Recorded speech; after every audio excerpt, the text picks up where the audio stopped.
Hello, peeps. Good morning. I'm just sharing with you my life from my living room. Yeah, sitting here on my red chair. Yeah, um, having my snack and watching Tamron. Yeah, watching Tamron on my TV in my little comfy corner because I am on my self healing and as time goes by and being all quiet, it's me alone at home. Yes, in this big of a mansion. Yeah, always by myself. Been single for the past 20 odd years, growing my kids by myself, and accomplishing my goals, going to school, studying, and stuff like that. Setting goals for myself to work on accomplishing. And for the first time, I've got high blood pressure. Yeah? That means something is wrong in my life now. Well, yes, I was surrounded by a lot of toxic type of people with a lot of negatives, and I'm a positive type person. So yes, that's gonna take a hold of me, overshadow me because I'm up in age too. I'm not in my 20s and my 30s when I had that vigor to do a lot more things than how I have that energy to do now, being in the age of 50, them so that's the centenarian, the time when you're supposed to be taking it easy, calming down. You should have worked already, putting things into place as to what you expect in your older years to live comfortably with. So you shouldn't be working up yourself and getting all anxious or angry and miserable, in your own space. So I think those things are major contribution to my high blood pressure because I'm a health freak. I always eat properly. I'm not a salty person or a sweetie person. I try to eat my fruits and drink my water. Those are my favorite things from I was a kid growing up. Yes, mommy grew me on cornmeal porridge most of the time. I always walked with a bottle in my mouth. So uh, um, I was considered those babies that was well fed the healthy way. It's not like the modernized parents when them rushing them don't have the time to stop to feed their children with with healthy stuff. I got my cornmeal porridge, my oats porridge, my fruits, my bananas when I was young, growing up. Nowadays, parents, new generation, giving them children sugar and water, Pepsi and soda, and biscuits and cheese tricks for breakfast and all those things. Look at my plate. Cucumber juice, um, garlic pita, pasta, shrimp pasta. You understand? That's what I'll be snacking on, because those are the things I like and I prepare it for myself because, as I say, nobody can please you better than you can. And being privileged enough to can do this, I have to be thankful and grateful because it has to be the working of God that make all this possible for me to can do. So, just as I snack away and watch my Tamron and see what she's up to, I was watching the Kardashians earlier. This is my way of trying to relax because knowing that I come from a hyperactive family that works very hard, according to my mom, from I'm in her tummy, she was taking me to work. So I understand my vigor to always want to go out to work and always want to do something. But as they say, if you work when you're young, when you're older, you don't have to work so hard again because you have to put things into place. If you never work when you're young, then when you're old, you're going to have to work. That is how God sets it. For you to do something in life because he blesses everybody with an opportunity, with the ability and some kind of opportunity to earn and to set up themselves in the way that they want their life to be. So when I say I have mastered singleness, sweetheart, being a single parent forcibly, not by choice. Because the thing is, I didn't even know that single parent was the done thing. When I was younger and I saw people in single parent families, I used to sorry for them. I felt so sorry for them. I was embarrassed for them when I hear they're in a single parent situation. And this is so delicious, guys. I'm loving my snack. But I said, I might as well share with you while I'm having my snack, because by the time I'm done, I might just fall asleep again. Because I was up from 5 a.m. doing family meeting with my mom and my stepdad and my brother. My auntie Jules, and everybody was up and discussing what is happening and the movements and the changes and me getting sick. Well, Huzzy was out of the picture because he's from a different culture, so he's having a warm time understanding our family and our family culture. When I have to explain out to him, well, I'm from a big family and we do things differently, and according to our upbringing, if we see where our parents work very hard to make things possible for the family to live and survive, then we're going to feel that is our expectation. Yeah? If we can manage to live up to our parents' expectation, we basically try to do similar. So I'm not gonna say I'm as good as my mom or good as my dad or even my stepdad, because he has accomplished a lot in his life as well. And it's all due to hard work, his self-discipline, his self-motivation to do what is needed to do when you're young, so that when you're older you can live comfortably. Have you ever seen some old people? They're old and they're so miserable because they want things and they can't have it because they didn't put things into place to make it possible for them to can have it when they become of that senior citizen old age. So that is why I said when you're young, you should do that work, put in that work, so that when you become that senior citizen age, that old age, if you live to that age, at least, yes, you might feel miserable because you're not as vibrant and young as you used to be, because that is most the most important part of why an older person is miserable, why senior citizens are miserable, because is that they can't do the things that they could do when they were young. So it is normal for them to feel miserable. And then if, especially if they were independent people before, when they were working hard, putting things into place so that they would be independent, and then the tables turn where you're old and then you have to depend on people to take care of you. Yes, you're going to feel miserable. I would feel miserable too, because to keep asking people to help you, and some of them will make up them face, some of them will make up noise at you, some of them will shout at you, they will abuse you. It's frustrating. They're like, why you want to do that, and why you doing it and you can't do it, and whatever. So my parents, them love for them doctor, because their doctor is like, come on, I'm gonna help you, fixing it up and making you can do things.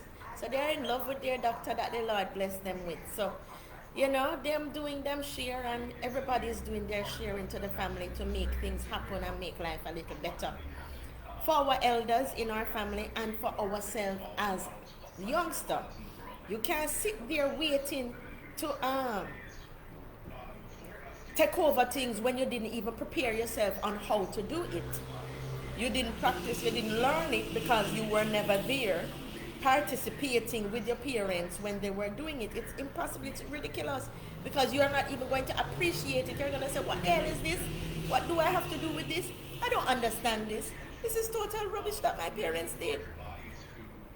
It's like you turn like a little dummy because you're unable to understand that that is what made your life possible for you to live the way you live today. So you might go doing away with this, doing away with that, of what the parents have put into place to make it possible, and not realizing that is what even made you here. So if you can't appreciate that, then how in the world you're going to appreciate when you get it to do, when you have it to do?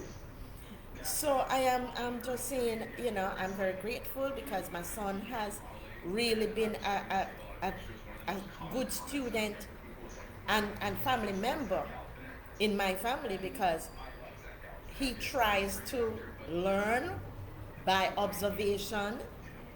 Sometimes we break the habit, we want to talk and tell him what to do, and he can't do all the listening and having us talking all the time, because he knows mom just get frustrated when she have to keep repeating herself 100 and more times to a person. It's like, your head too tough, man. That's what I resort to. Your head too tough, man. You can't learn. So therefore, I expect you to learn from observation then, because if I'm talking too much, and I think that is also a contribution of why my blood pressure goes up too, because if I'm talking to somebody and trying to explain out something to them because they want to participate with me and they can't understand, and I have to be repeating myself, that's gonna stress me out. And I'm not young anymore, and that's why I say I don't think I could even go into the teaching profession anymore with those rude children, them the new generation children who you have to talk to so much when you're up in this age, because you will get a high blood pressure. It will mash you up. Because see, me not even in the classroom, it's just the people around me that I'm talking to and saying, don't do this, don't do that. And here it goes, sending up my blood pressure. My phone is ringing. Let's see. Who is calling me, baby? My phone is telling me to answer. Hello? Hello? I reach it too late, huh? As usual. Or I can't hear. Hello? Hello, can you hear me? Hello?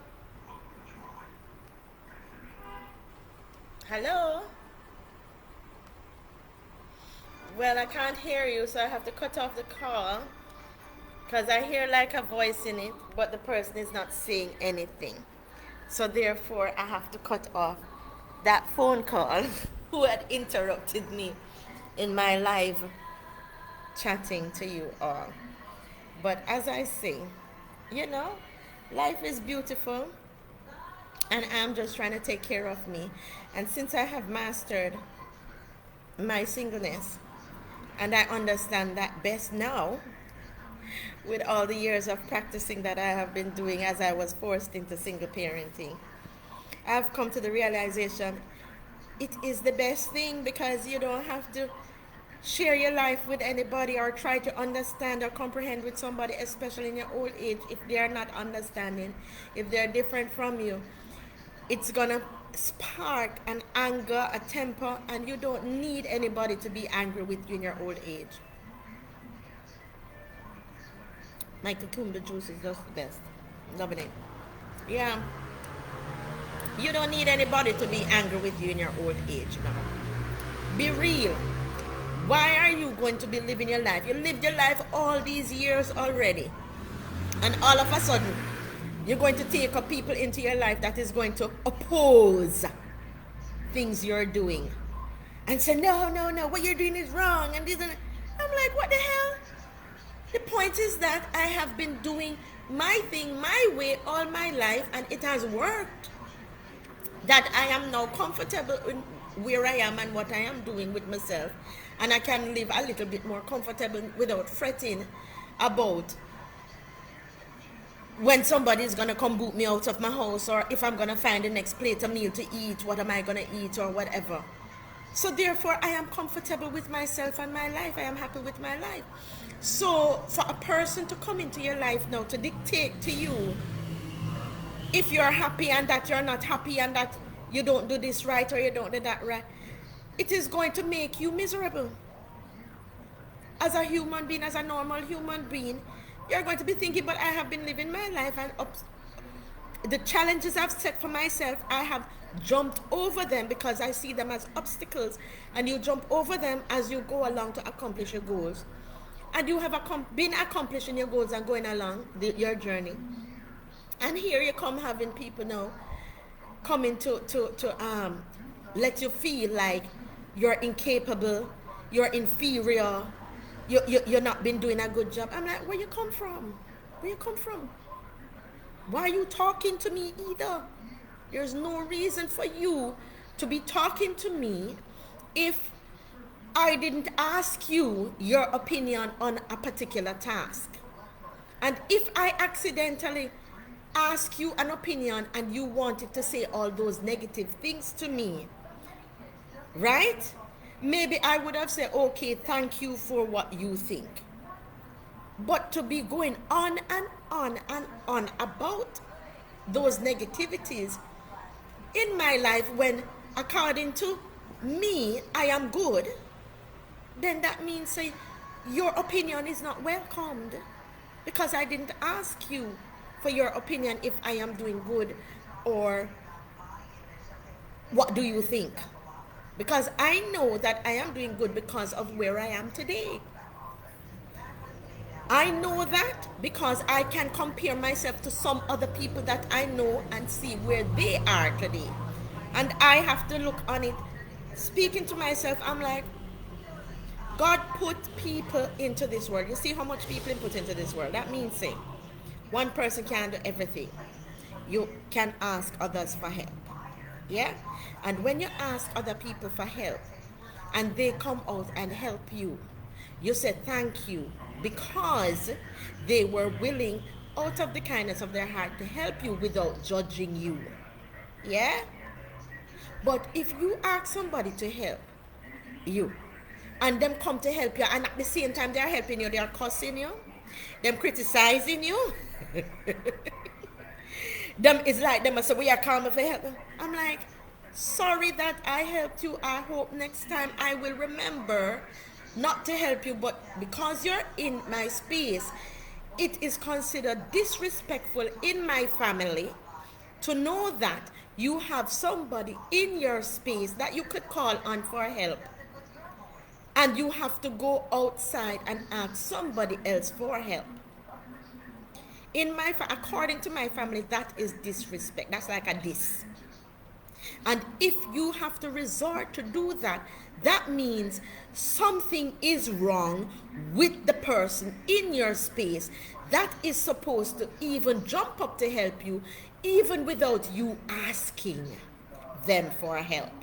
Because if they see you into their space and you are in their space and they're in your space and you drop down, they should have been the first person to pick you up to say, are you okay? And put you on a chair, on a bed to lie down and call the doctor for help if they are not a doctor.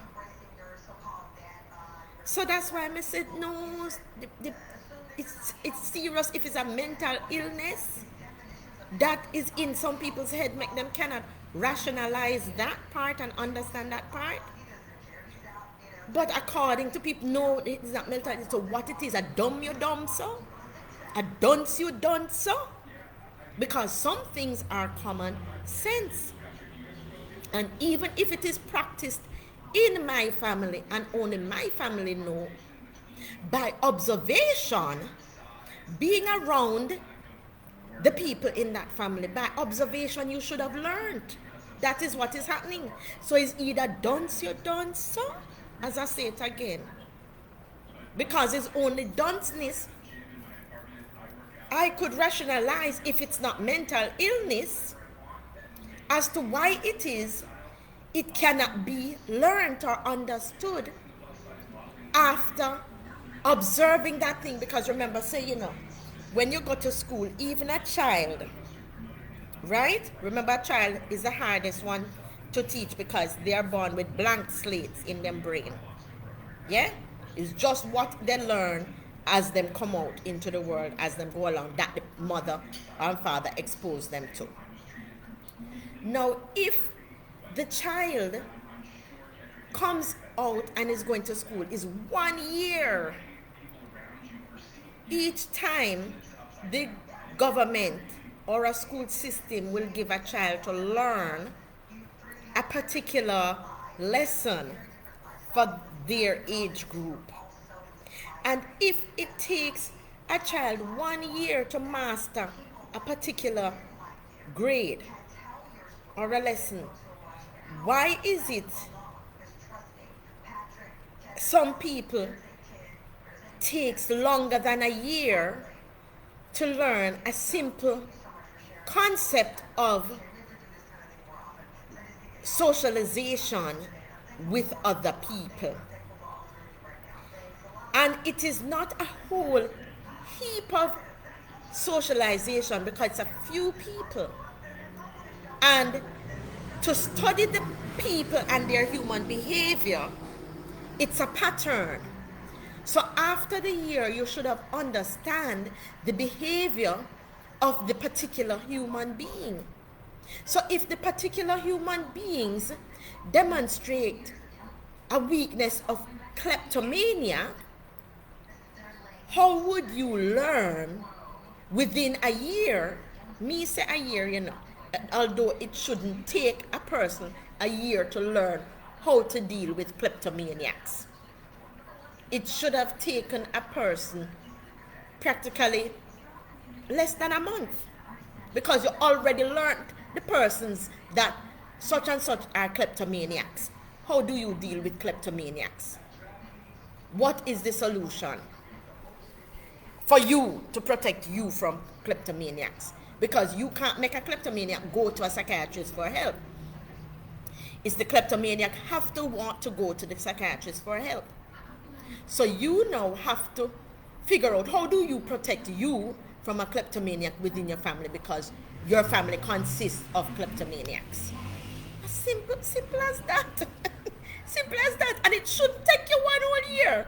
But when you look and you see some people and make it a mad them and I take 1 whole year and whatever, I'm like, you don't. You not learn.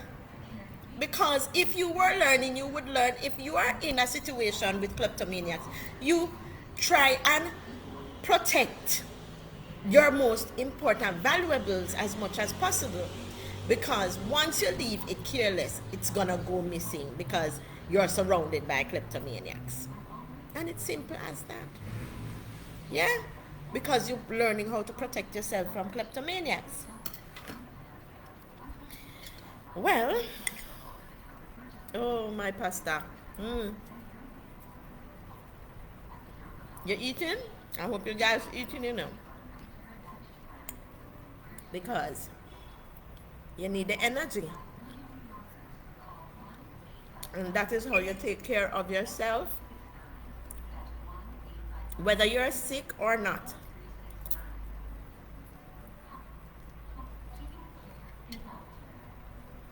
If you're gonna do the work, you have to be able to take care of yourself, because nobody else can do that for you but you. You hear me? It doesn't make sense you're calling people, come help me, come help me. They're gonna be like, get tired after a while. They might help you a few times, yeah? And them going on helping you. When them see that you're okay, them are gonna say, well, me tired now, me tired now, me help you. Unless you have money to pay them. Right? Unless you're rich and you have money to pay them, then them going to jump for you. But suppose you don't have no money. Suppose you're not rich. You can pay them to do this and pay them to do that for you. Then what's going to happen? They're going to get tired and say, I'm tired. Because even when you're paying them, some of them ball out, I'm tired, ask somebody else to do it and pay the person that to do it. Don't they? So, it's a human behavior that people get tired after a while, even if you're paying them. Because it don't make sense, them tired and a pop down and a pop down and a pop down, but because them getting the money, them gonna pop down. Well, you still have to stop, because them popping down. Them going up in the hospital or even in a funeral home, funeral parlor, in them grave. They still have to stop. Somebody else gets the job and the job goes on. So it's very important, guys, to master your singleness. because I just find that's the easiest way to life. It's the less stressful because you don't have another person questioning where you're going, what you're doing. If you have a good partner now, then your partner will be there to support you and help you, and therefore you won't have it so hard. Yeah?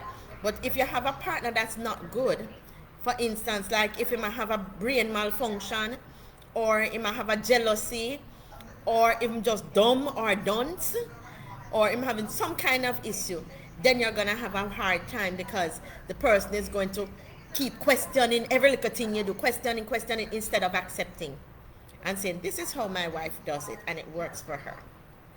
I am so proud of my wife. Yeah? And make the atmosphere at home a little better. But if you're questioning, why you have to do that? No, and everything, it stresses out the wife because she knows that's the right way to do. She has mastered her singleness. She has everything going for her and she's happy with herself. So if she's not asking, is this the right way to do? Am I doing this right? And she's not questioning, she's just doing and it's working for her. Why question it? The only time a husband or partner should question it is if when she does something and it turn out to not work, then the partner should say, then, sweetheart, you know, she say you do that wrong. That's why it's not working. You never do that correctly right there, so. And if you are a loving partner and helping partner, you should say, well, let me show you how to do it. I think I know how to do it. Or even if I don't know how to do it, I will try and help you. I have to sit down and look on this thing and try to figure out how it goes and try and help you with it. But if you're a partner with a vengeance and you know love woman and you're a batty man, like some of the people them out there when me hear about some of the husband, them some things them do it to some woman. Them married to them and them not love them gay.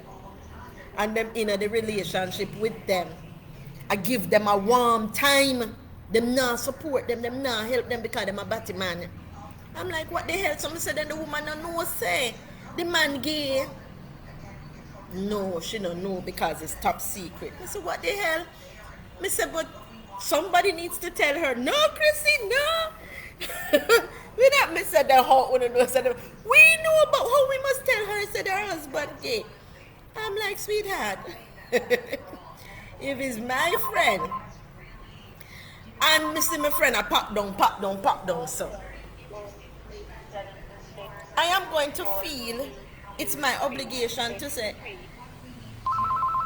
check out something a little too right. 18763. Let me see who is trying to call. Hello.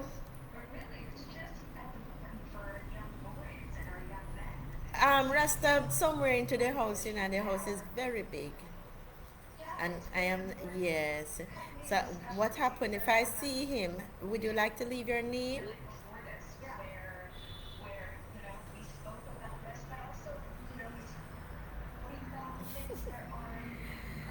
That is if I see him, you know. Because as I said, the house is big. Right? And I don't know where he is in the house. He might just be outside.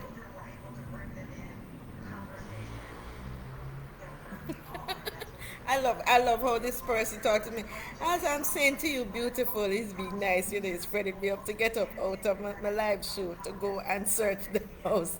Search this big mansion to give Rasta this phone. All right, so peeps, I'm gonna talk to you later because I'm in the middle of my live show sharing some good topics on my singleness journey. And now you're interrupting me.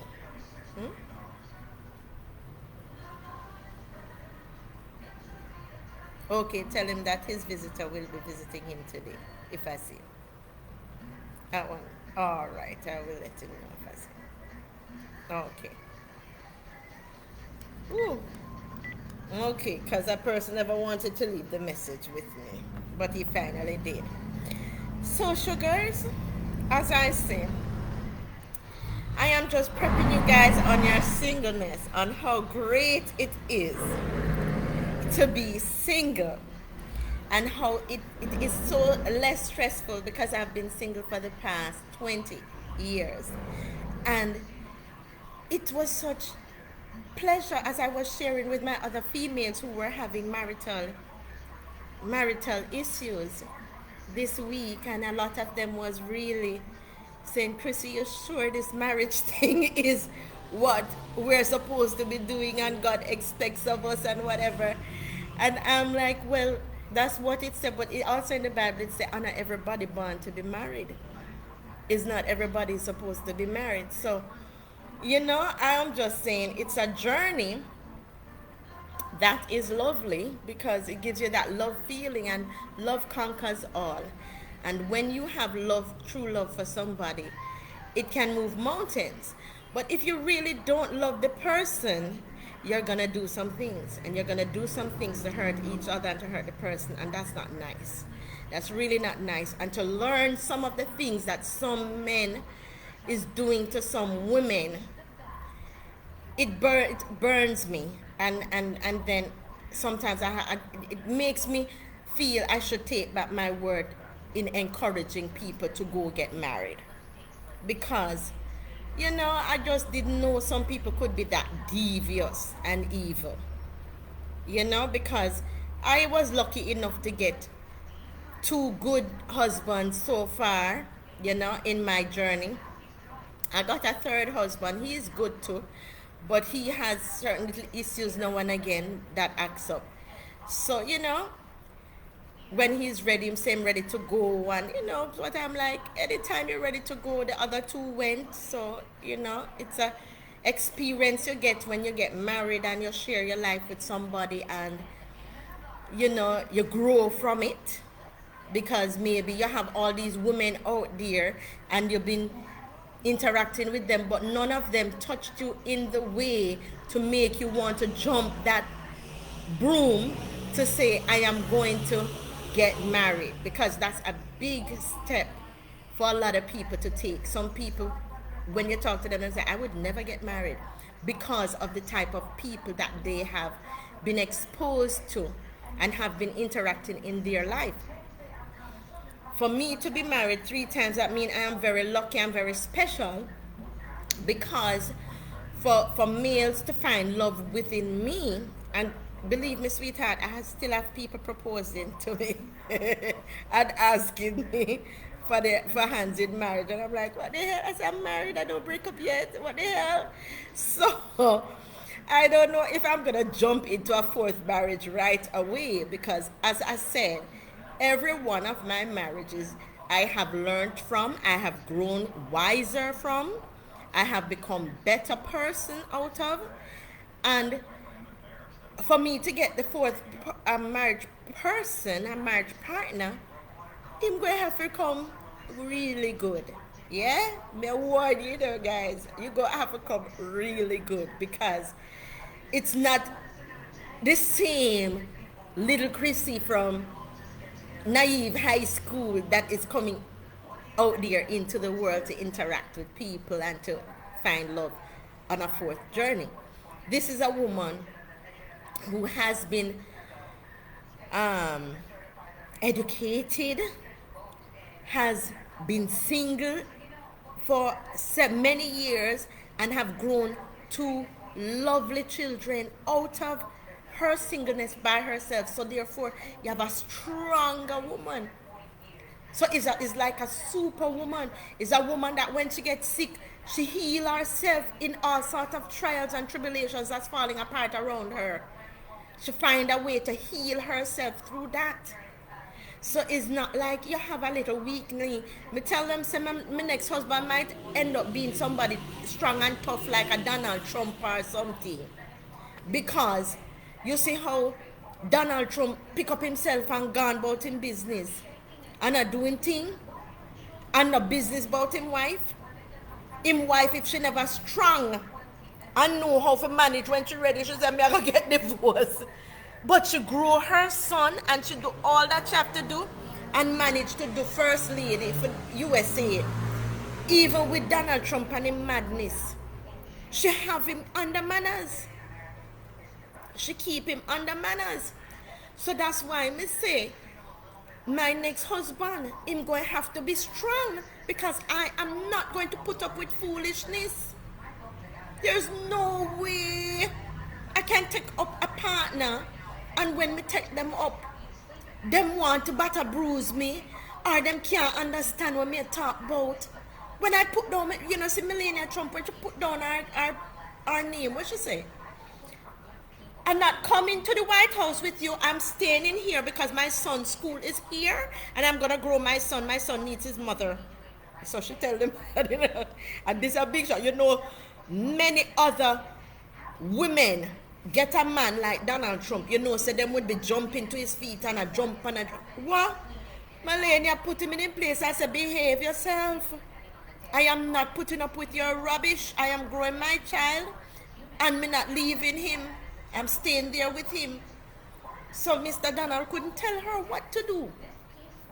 And have her like a fly-by-night floozy. I turn her in an idiot. No, so therefore, if I'm gonna pick up an ex-partner, him have to be strong in him own self. Him have to have him money, having business, having things I do. So when me I do my thing, me not have nobody and nyenge in my ears. But me not do this right and me not do that right, and him a look for come take over my things when me do and when me bill and me and my family bill and all them rubbish. I don't play them games with mankind, because I've worked too hard to put myself in a position where I should be comfortable and at ease and relax with myself. So if you as a man want to pick up yourself and go and go look about it, go to hell, go and go do it. Me not have a problem with it.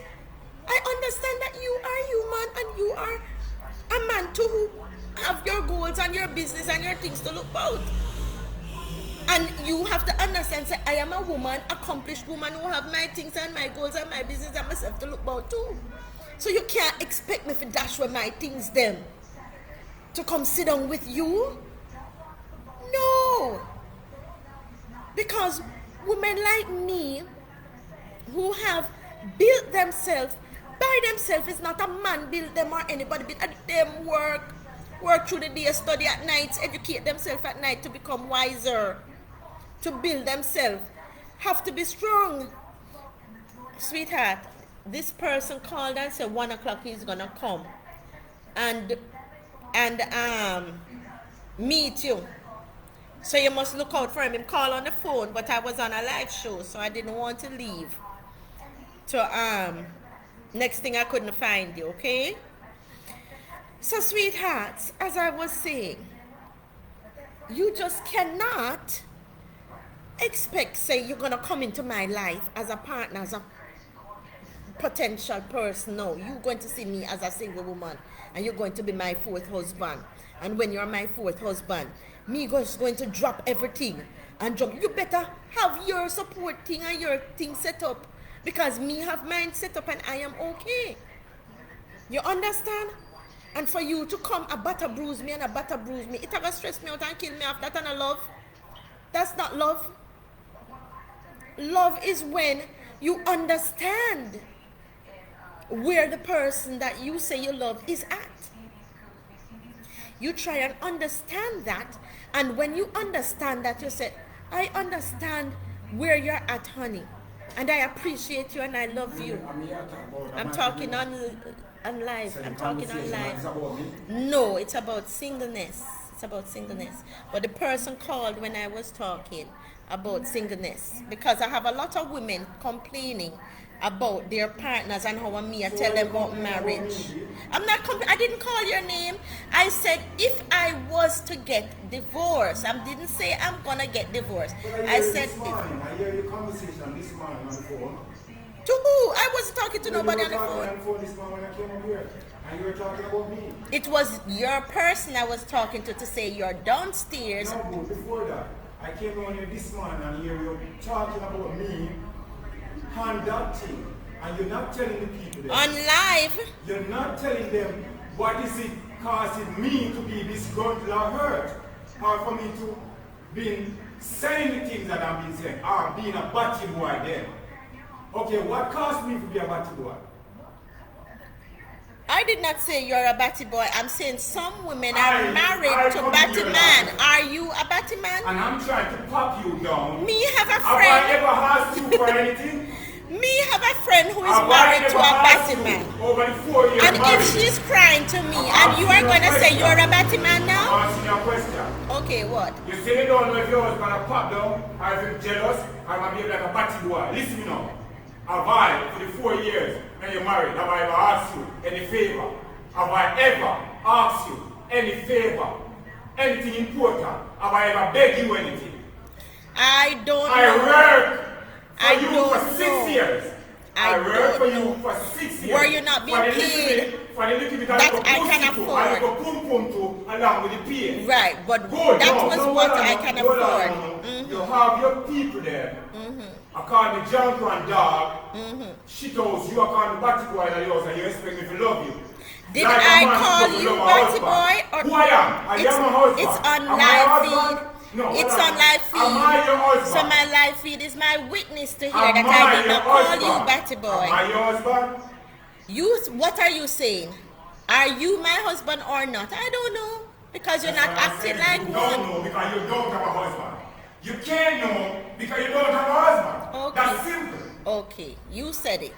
So, peeps, you hear the dramas that I have to go through. So, these are the situations that women are going through and is faced with men.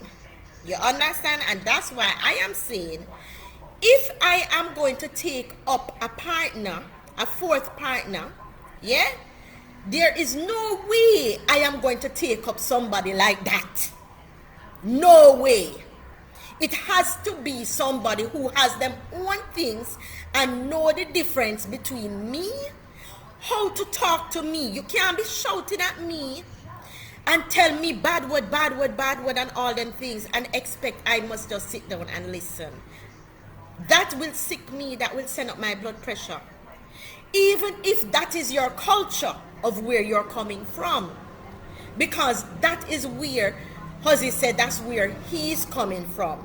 His mother gave him away to other families who spoke to him in that term with the bad word, the curse words. So automatically he learns that language and that's the way he communicates to people. My family takes offense from that because if they see they have never had anybody come into their house, especially a house that they built, and speak to them in that way, they call it a derogatory language. And if they're not accustomed to those type of language, if they see you come and say that to any member of the family, especially the elders, especially if the elders never say that to you and you are just saying that and hurling that all the time, then they're gonna have to vibrantly go back to say, that is the language he understands, we have to speak to him in that language. But when you have to speak to somebody in the only language that they understand, don't you think that is going to stress you out if that is not in your nature? It will stress out anybody. Because that is not in our family nature to speak in that manner. And to put out that effort to remember what the curse words are to use, to utilize, to do it. It's going to be hard work. It's like a job by itself because it's not going to come naturally because that is not your natural you. It's not your natural you. So when my husband now comes in and he's being himself because the majority of local people in the Little London area speaks like that. And in order for us to relate, we have to communicate with them in their own language, saying the bumbo clot, the ras clotting, the ras asing, and whatever that comes in their vernaculars.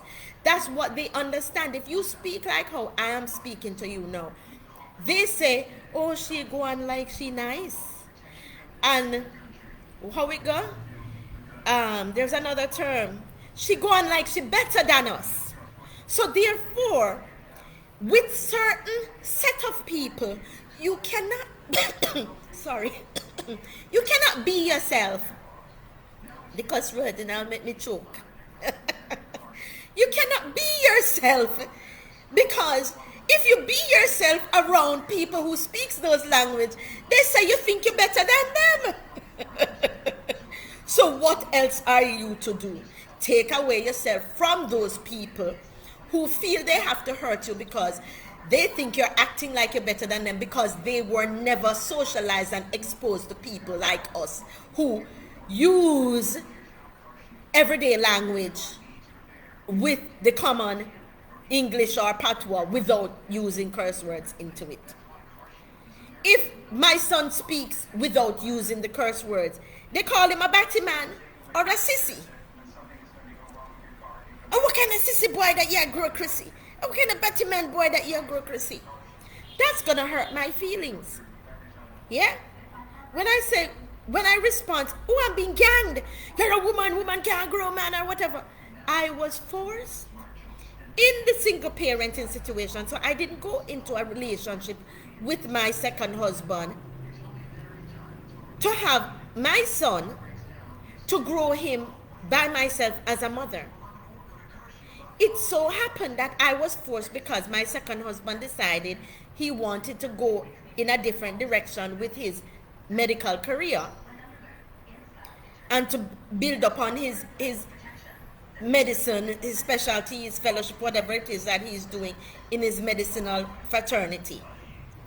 And therefore, he was forced to take himself away to go in a different direction while the child belongs with the mother. So me as a mother had to grow my son the way that I know how to grow my son. Now, I am not going to grow my son and every morning and every evening I'm going to come out with these Jamaican vernaculars, bumbling Ross in the sun ear, because that was not how I was brought up. And if I was not brought up that way in the home, it is going to be a challenge to me to have to practice that, to go teach my son that. But being down here in the culture and learning about the Little London people culture and some other people's culture in other parishes and stuff, and realizing those are the languages they speak and they don't know no other language. So we can't expect them to behave like how I would behave or we would behave, because they just don't know and they're coming from a different set of people upbringing. Right? We realize we have to try and learn some of their language. So me and my son, and we say, okay, come on, mom, and everything. My aunties them say, Chrissy, you have to learn the bamboo and the Ross clot and the blood clot and the whatever clot in them have out there.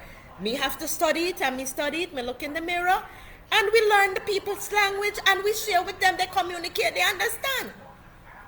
Sometimes they come to hear it purposely from you, so they're gonna come and they're gonna tell you the words so you can respond it back to them. My husband coming from a different culture, he can't understand what is going on, so I'm head tough. According to him, since him says not a mental illness, is him head tough. Because know him say, I am talking about you. I was talking in general before when I started my live show. But now he's saying I'm talking about him. So now I'm going to talk about him. If he is not understanding up until now, because him says 6 years he's been working with us at whatever I can offer to pay him, because as I said, he's not no multi-millionaire, I'm not rich. So we had to have that negotiation to say how much you can keep an eye on things for us, and we can afford to pay you to keep an eye on things for us from the criminals and the kleptomaniacs and whatever. So I am saying, if he's with us and he's in this marriage, him say it's a business marriage we do, it's not a love marriage. That's what he's saying.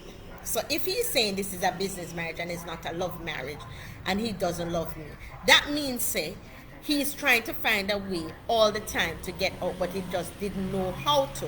Now I assume he's finding a way, right? And since he shared with me that he is on a part of his journey where he is very angry and upset of the way that my family has been dealing with him, Well, he's human. He is entitled to be upset and angry. But my family is not going to deal with him because of his aggressiveness and the bumbling and rassing and the cussing that he does. Right? My family cut him off totally. They won't deal with him. They said, "This is your husband, Chrissy. You bring him, come, you deal with him." He doesn't want to live like that. He doesn't want to live into a marriage where the other family members don't like him or entertain him. Some people can cope in situations like that. My husband can't do that. So he feels much happier to let it go and find a family that he can deal with, and who can deal with a family who speaks the language that he speaks, does the culture that he understands. Because automatically he says he's 6 years in with me and him still couldn't learn what we are doing. That means, according to me, his head tough. Him dunce in our type of way. Either that or him just block it out and say a foolishness we are do and him can't understand. Him don't want to learn that. You understand? We cannot wrong him for that, because each person is entitled to their choices. So if he wants to leave because he cannot understand our way, the door is there. It is okay by me and by my family, because my family not dealing with him because of the loud noise and the cussing he does. If them ask him to do something, he might cuss out hell. What is that? If him see he's supposed to do something, it have to comes with an argument. Him can't say yes and do it and say, "I did something good." No. When him do something, following the act of doing it, it comes with a whole heap of cussing and argument and animosity and vex and temper. So we don't need that. No. Because when we do something, it's joy and laughter afterwards. We are happy that we do it. Him do it and it's like him do it and it's like he's mad that him do it. Like him beg, say, "What the hell me I do this for? I mean I want to do this and then I want it." So therefore, he's not being real. He's not being true to himself. Because if he was being true to himself, doing things for me, his wife, and for my family should have been joyful, not angry. So the truth, that's why I said the truth always comes out in people. The truth always surfaces, Because if a person don't mean you no good, and if them come into your life to try and destroy you, and you're too strong for them, your God is too strong in holding you up, because him know about the demons out there that targets people to try and hurt them and destroy them.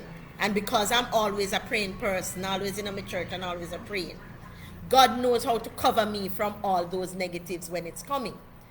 So, as him saying, my family a cuss him and whatever, one person can't cuss.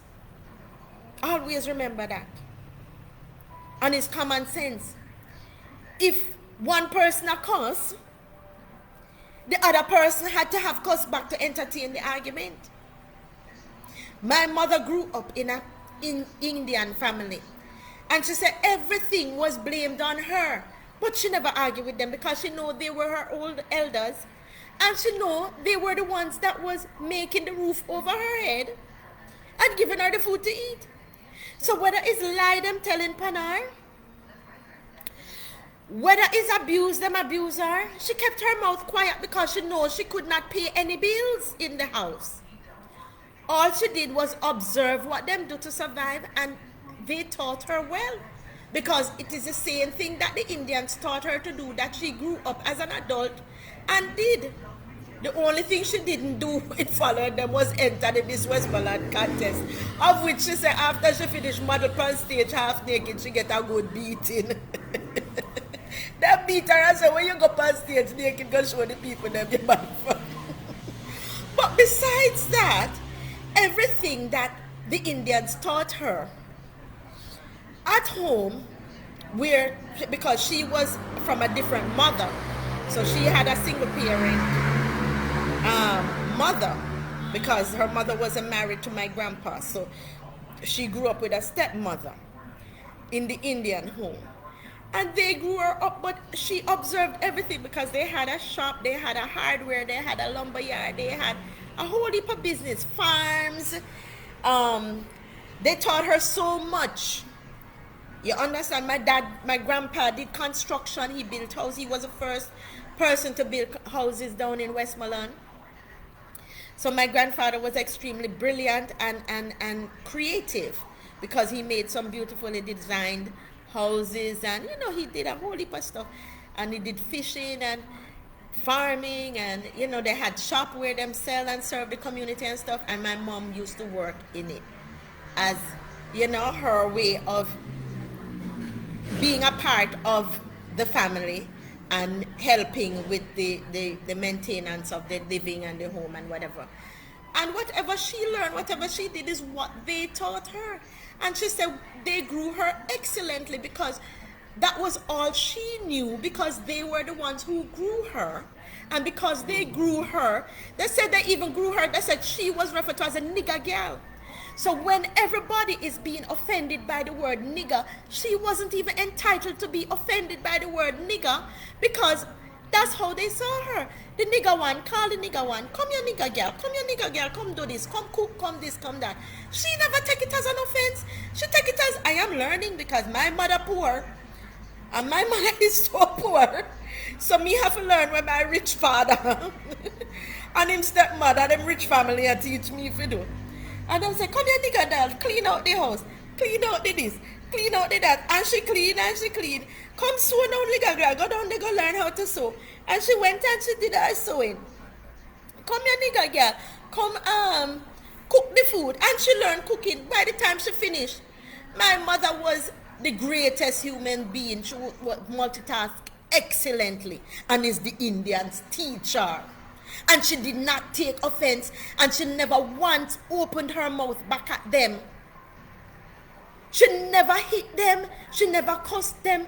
She sit down and she kept it all quiet and take the lessons, because she knows say her mother was very poor. The black side, the Negroes, was very poor.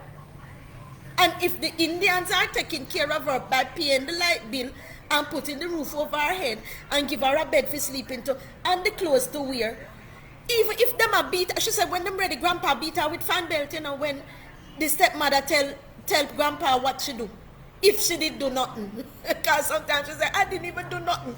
I don't even know what I do. And grandpa come with him fan belt and him give her a good whipping, plus everybody else get the beating, because grandpa loved her. Because she was his child and him love her as the firstborn. He love her more than anything else. And he knows that she's an outside one.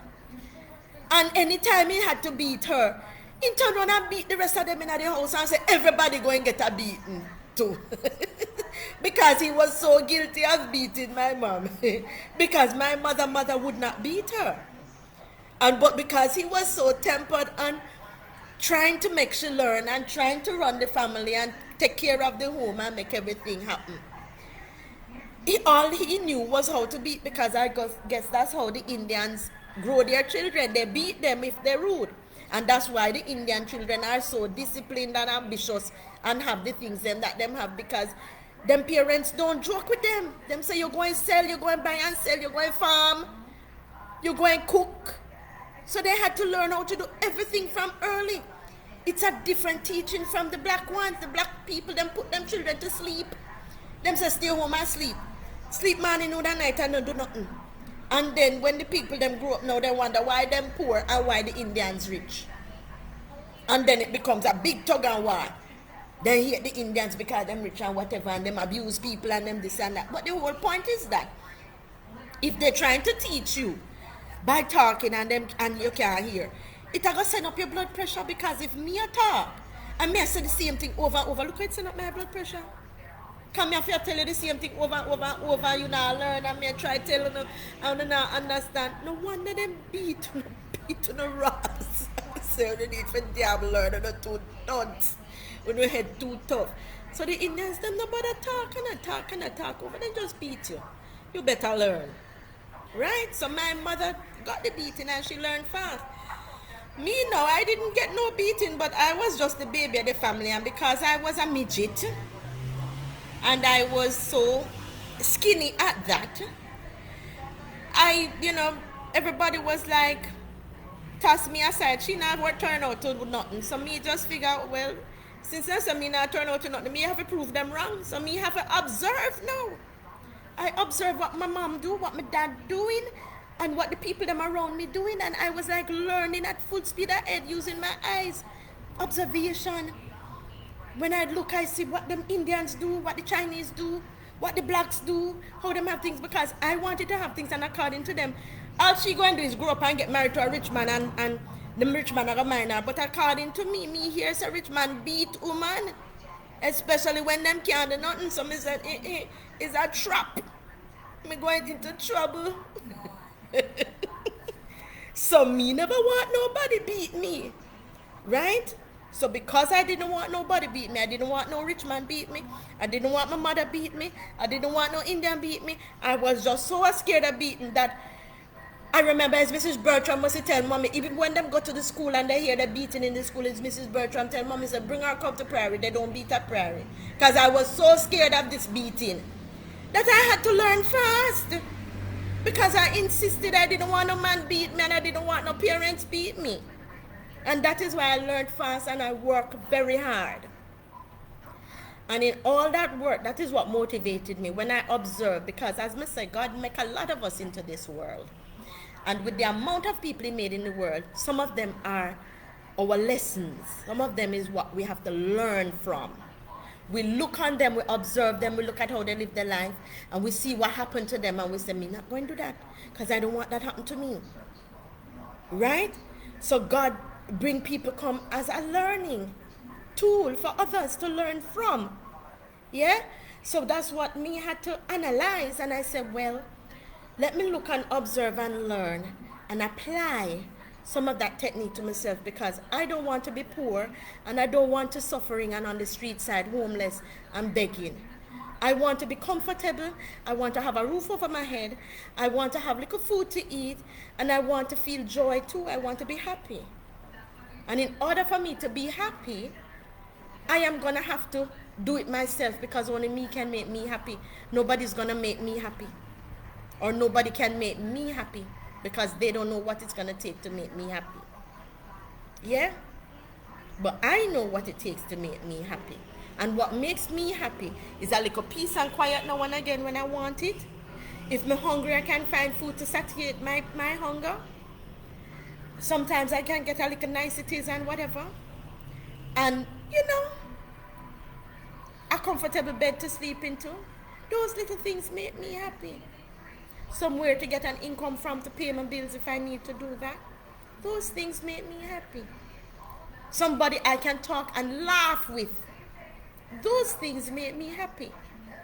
Somebody who I can communicate with and they kind of understand what I'm saying. And we can find a joke out of it too if we want to. Those things make me happy.